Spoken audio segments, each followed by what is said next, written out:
Hello, and a very warm welcome to This Woman's Work, a space where you can hear and read about some amazing women, the fantastic jobs they do, and the paths that have led them to where they are today.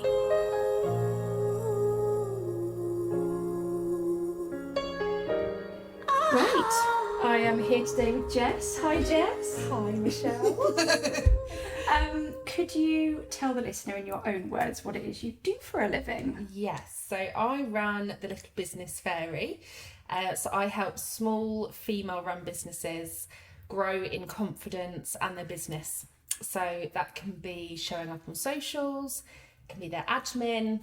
I pretty much just take your business and elevate it. Fantastic. And what were you doing? So how have you been doing that to start? So I am just coming up to my 1 year birthday for my business. It? Only a year, yeah. Gosh. Yeah, it feels like I've been doing this forever, but it's I only know. been a year.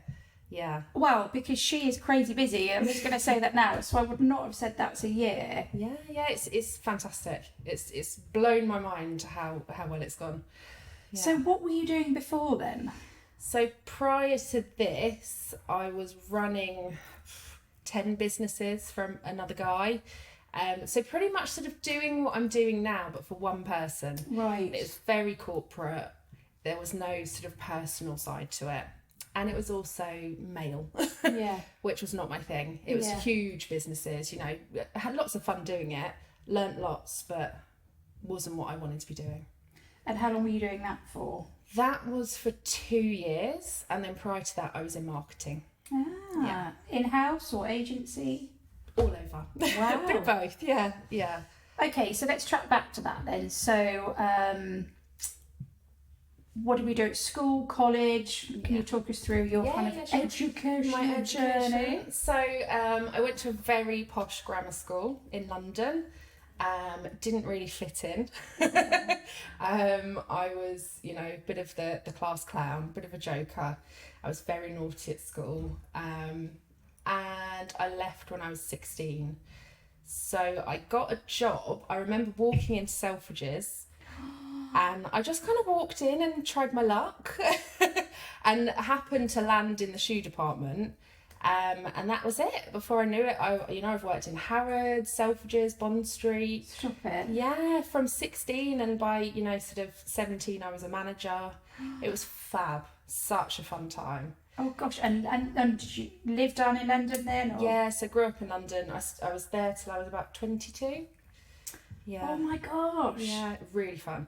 Great way to start your career, I think. I think I owe a lot to sales, and sort of working in that environment's really helped me become confident. Are you going to tell me you did a stint at Liberty? You did. I would girl crush on you. Like I did one day. Oh. Just one day. So I would quite often go and cover at places, and I remember I did one day there and I loved it. I loved it. It was amazing. Yeah. There was a documentary once years ago about Liberty. I don't know how. I feel like it was just a 3-part or something. It was one of those behind the scenes things. I mean, I've loved that shop since I lived down there. But yeah. Oh wow. Okay, so did that until about 22, and then what came next? And then I moved. So I had my daughter. Okay. So I've got an 18-year-old. Have Yes. you? Wow. Yeah. So 18-year-old and 5-year-old. So Wow. just keeping it fun. So I had my 18-year-old, and it was apparent that there was no way I could live in London and sort of progress. It was so tough. I remember back then, I think I was paying £1,000 for my pokey little flat, and it was just sort of. This was when you were pregnant, was it?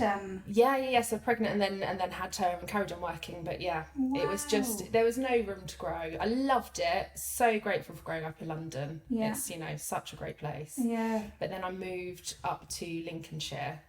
So I have family there. Okay. Moved up to Lincolnshire and very randomly became a dental nurse. Oh. Yeah, really different to London. So when I moved up there, it was quite apparent that you had to have some kind of skill. So you had to be doing something. You had to, so I just fell into dentistry. Really loved it, but there wasn't enough talking and interacting. Because you've obviously just come from manically busy, bustling retail, basically. Yeah. So loved it. In London to working in a dental practice. Yeah, in Lincolnshire. Yeah, so yeah, I did that for a little bit, and then I got into marketing in dentistry, which was really fun. Really enjoyed it, and then I sort of spread to marketing in general. Okay. Yeah. Wow. Yeah. So how old was your oldest daughter then when you moved up here? Was she quite little, or? It was just before school. Yeah. So she was about 3, 4. Yeah. Yeah, and then went to school here.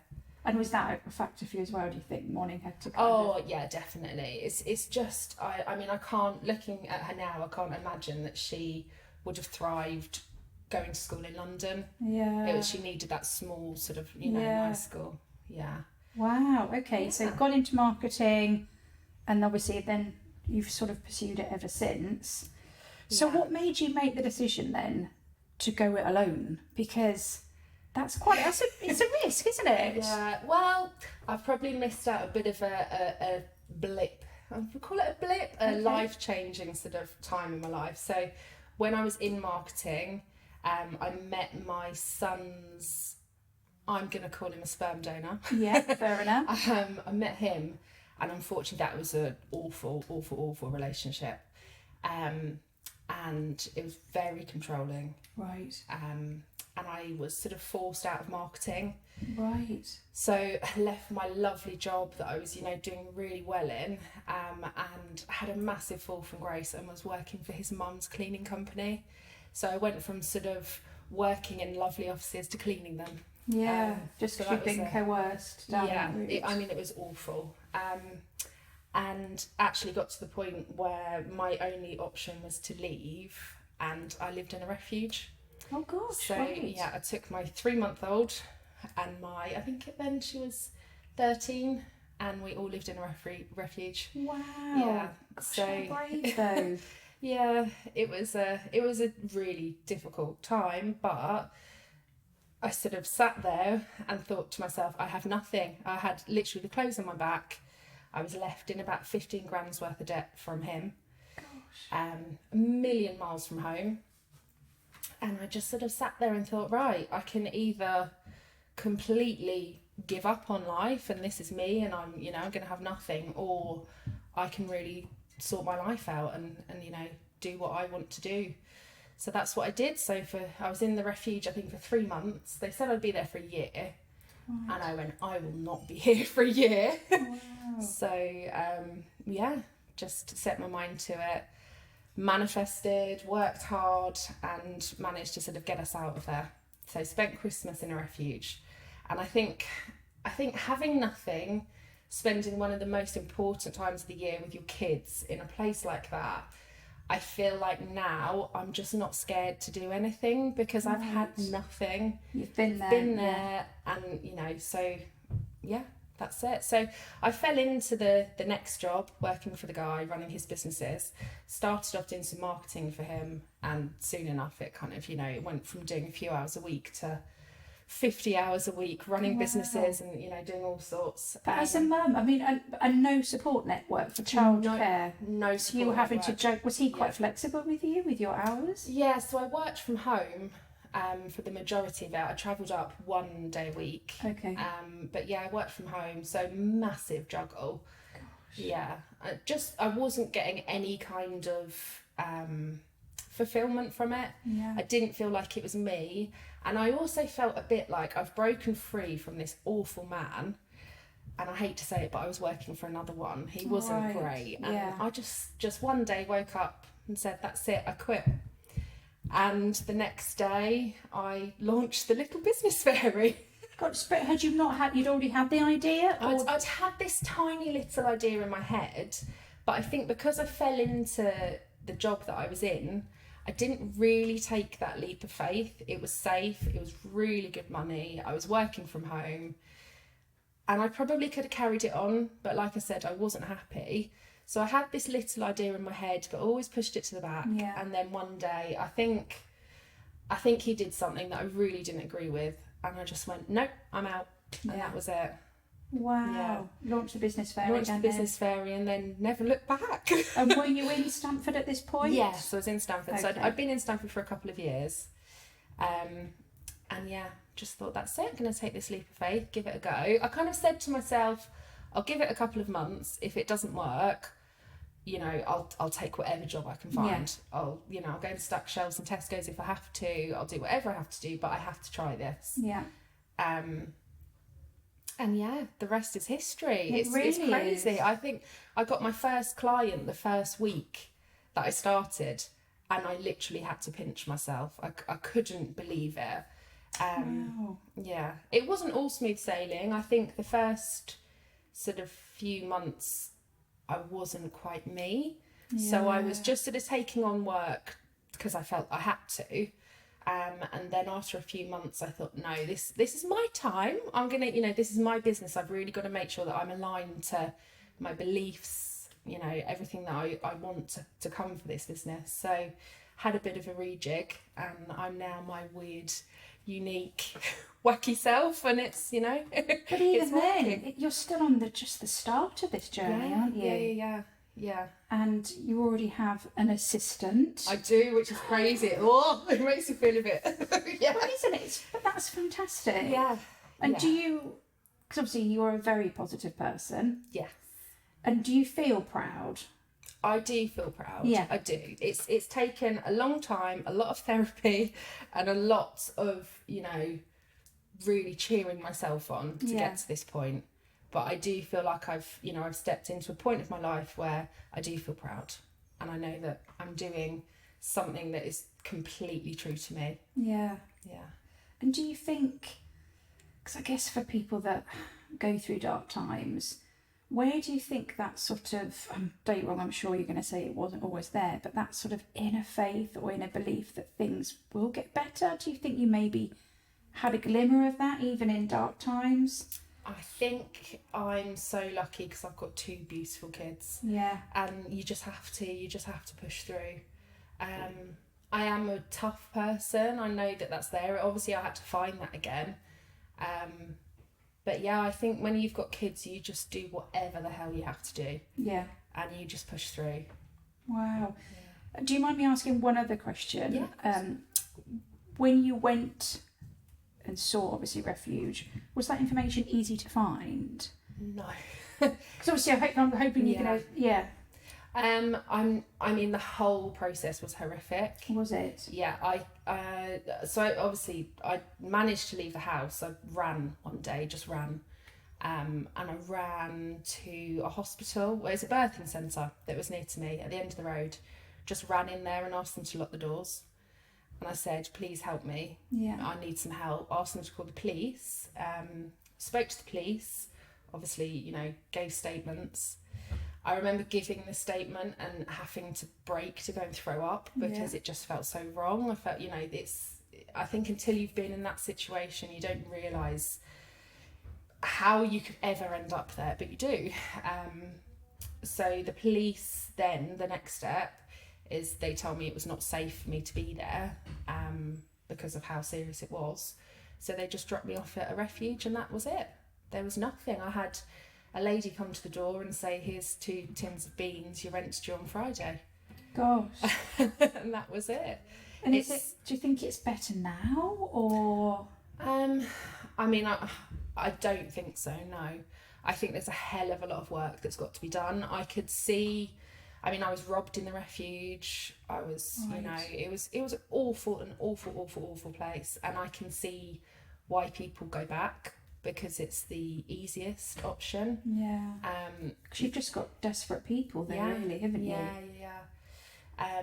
So yeah, it's an awful place, and I'd like to hope it's got better, but I don't think it has. It's definitely something that I would really like to do something about. Yeah. It's something that, now I feel that my business is I'm in my first year. I'm in a good place. I'd really love to now look at giving back and helping other women that were like me, and just trying to make that journey better, because it was horrific. Blimey, gosh. Okay, in terms of, I guess, your marketing career specifically then, have you done any sort of training or qualifications for that? Yeah, so I've done about every course going. I was very, very, very, very lucky. I met a lovely lady through dentistry that did specifically marketing for dental practices. And she was fab. She sort of took me under her wing, put me on every course going, taught me everything she knew. Wow. I was super, super, super lucky. Obviously now, you know, going forward, I'll always, you know, try and pick up new things. It's such a fast moving industry that you have to sort of constantly be keeping up with the constantly new, learn. Yeah. Okay, so that's quite interesting then. So no degree, no nothing like that. No. You've done sort courses, of like online courses and online qualifications, that kind of thing. What inherent life learned skills do you think you've got, always had, or have learned that make you really good at what you're doing right now? So I think what I do is not just marketing, it's not just sort of admin, it's empowering female business owners. That's my sort of number one aim. So when I meet someone, it's, you know, how can we make you feel better? How can we make you feel so confident that it shines through in your business? And I think the life that I've had, I think it's really taught me that if you've got the right women around you, if you've got the right people around you, you can achieve anything. So I feel like everyone deserves that tribe, which is obviously why I've set up, you know, networking as well for women in business. So yeah, I'd say that. I think sheer determination, being very stubborn, and just I think just feeling empowered in myself and wanting to empower other women. Also, I think as women we're just programmed to be like that, where, you know, you shouldn't really shout out about how great you are. You shouldn't be proud. But you should. And I think the more that we start speaking that way to ourselves, the more we're going to believe it, and the more we can help our fellow females believe it. Yeah. So yeah, it's really, really, really tough. I mean, I was the woman that, you know, I couldn't wear makeup. I wasn't allowed out the house. I couldn't do this. I couldn't do that. It was, you know, I was at rock bottom. So now no one is ever going to make me feel like that ever again, especially not myself. I can't be negative to myself. So, okay, so the flip side of sort of inherent positive characteristics is probably more not negative characteristics, because we're not being negative about negative. But what challenges do you have that kind of raise their head in this job? I still have imposter syndrome. I still have moments where I doubt myself, or, you know, it's easy to fall into old habits, and I think, oh no, I shouldn't push myself further. It's like, for example, taking on an assistant. I was like, no, I can't do that. Like, I should just stay in my lane, be quiet, you know, just get on with it. So I think that's my biggest challenge, is to catch those moments of thinking, no, stay small, and shout at myself to be bigger. Oh. Yeah. Gosh, imposter syndrome, the amount of women that will suffer from that is crazy. I think every client I have has at least had a moment of it or suffers from it regularly. Yeah. It's I'm got to be honest, I'm full in that now. As you know, I'm full in that. So, but I'm doing it anyway. Exactly. And that's it. I think the more that we push ourselves and we show ourselves that we can do it, the more that we tell ourselves that we can do it, eventually we're going to believe it. And I don't believe there's so many courses that you can go on that tell you that after you do this course, you're just going to emerge this amazing, confident, wonderful person. I don't believe it happens that quickly. I think it's a long-term thing. I think you have to be really committed to yourself and to making those changes, and to celebrate the small wins, and eventually you will, you know, it'll become second nature, that you will just talk to yourself more positively. I know you have a little life in you yet. I know you have a lot of strength left. I know you have a little life in you yet. Okay, so what's been the best part? It could be your whole career. It doesn't have to be one best part, or the best part of, say, the last year. So, genuinely, I can hand on my heart say the best part of my entire career is right now. Wow. I feel like even prior to, you know, that massive traumatic time in my life, I don't feel like I ever was completely 100% myself. I feel like, you know, I gave into pressures and I used filters, and I would, you know, I wasn't as positive as I am now. So I feel like 100% this is my time and this is the best part of my career. Wow. Yeah. And again, just the start. Yeah. Just the start. I'm going to take over the world. I'm going to make everyone positive and show up on Instagram. Brilliant. I'm in. Okay, so you probably already touched on it a little bit, but what about sort of not the least favourite parts, but what has been maybe the parts of your career that you look back on and reflect most on as you know, a bit more challenging? I mean, definitely leaving my marketing career. Really angry at myself that I did that, but it's life, and you know, this is where I've ended up, and it all happened for a reason. I think probably working for someone that I didn't feel was a great person, and sort of just putting up with it and just plodding along, and you know, even if things happen that you don't 100% agree with, and you just sort of carry on. I think not standing up for myself. So definitely my last job, although it was fantastic, got me back on my feet. I do look back at it and think I should have left sooner. I should have just gone for this sooner. So that's probably my biggest regret.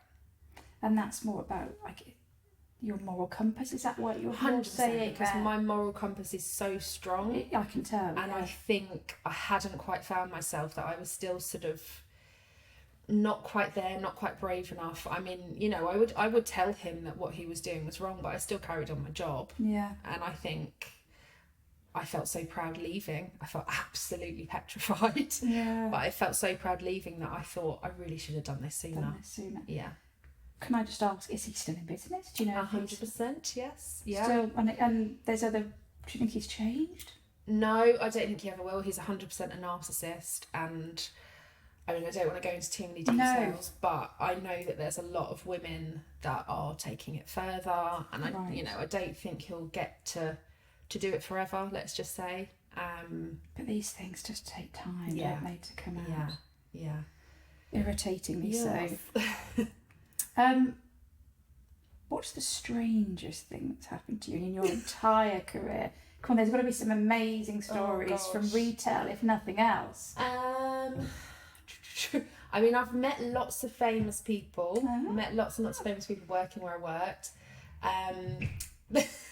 The one moment where I got completely overwhelmed. I mean, I met all of the Spice Girls. I met, you know. Did you? Yeah, and I was just never really phased. But I remember Minty. Do you know who Minty is from EastEnders? Minty? Yeah. Do you mean Mindy? No, Minty. He was like this big guy. He's not even in it anymore. I remember I met him once at work, and I was completely gone. I don't know why. It's so strange. You found it very attractive. No. I was completely overwhelmed. So I think that was an odd, overwhelming moment.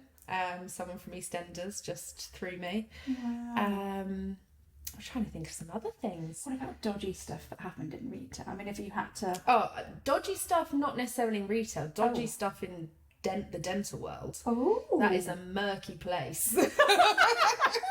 I've gone on lots of sort of dental shows. So, you kind of have these shows. Right. And it's a very incestuous, odd place. Is it one time at band camps from American Pie? Yeah, I just want to say I have not partaken in any of that. Okay. But yeah, it's a very strange place. Yeah. Dental nurses and their dentists are... It's just one big sex party. Yeah, it's really strange, and you wouldn't think it in dentistry, but yeah. Bit of an odd one, really, but kind of doing what you do. And we can cut this out if you're not comfortable with it. I guess it's more sort of like money. So if someone's at home thinking, I'm gonna try a bit of VA work, virtual assistant work, or that kind of thing, or some sort of marketing support.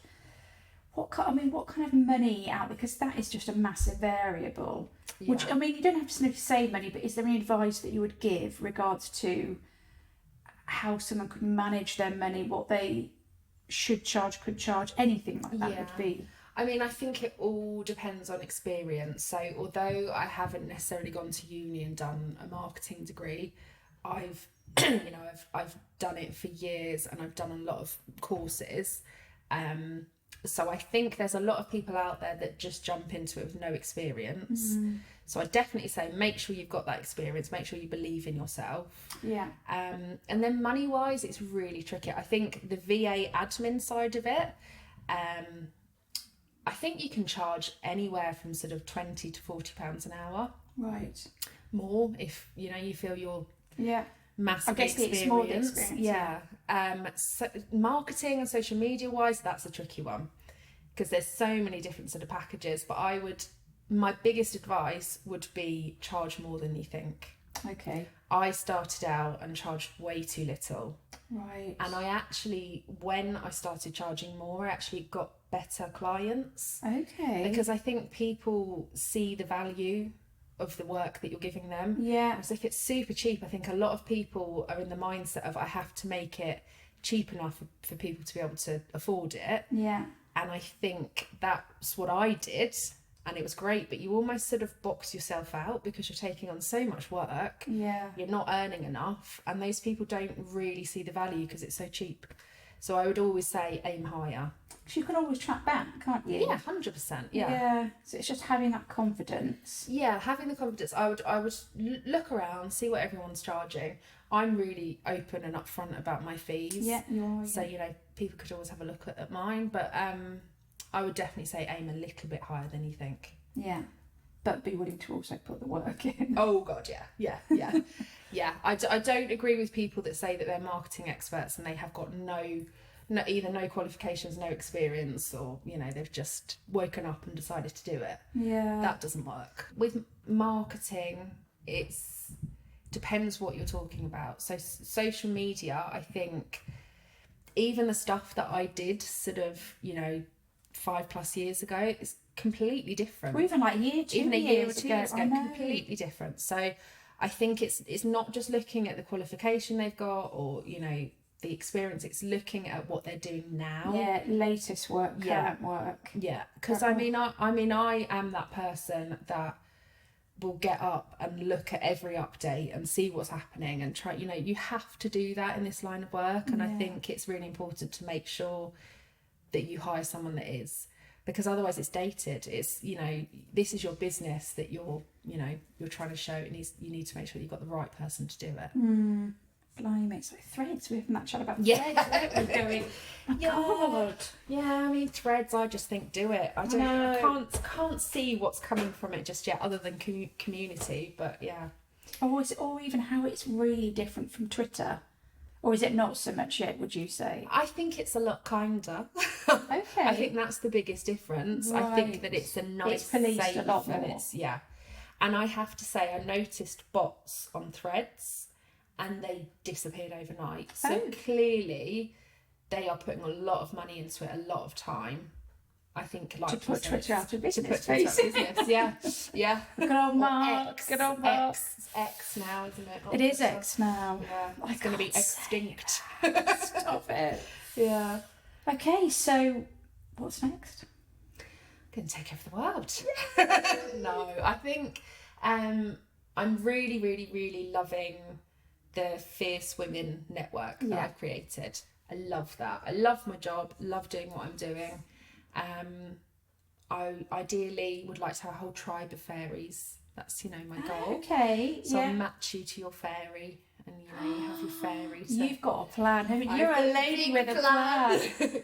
And I would love to grow the sort of networking and just empowering women to just be themselves. I think that's my biggest passion. Just don't be scared of it. You're great. You are you, and no one else is, and that's your superpower. So I think, I'd love to grow that side of it.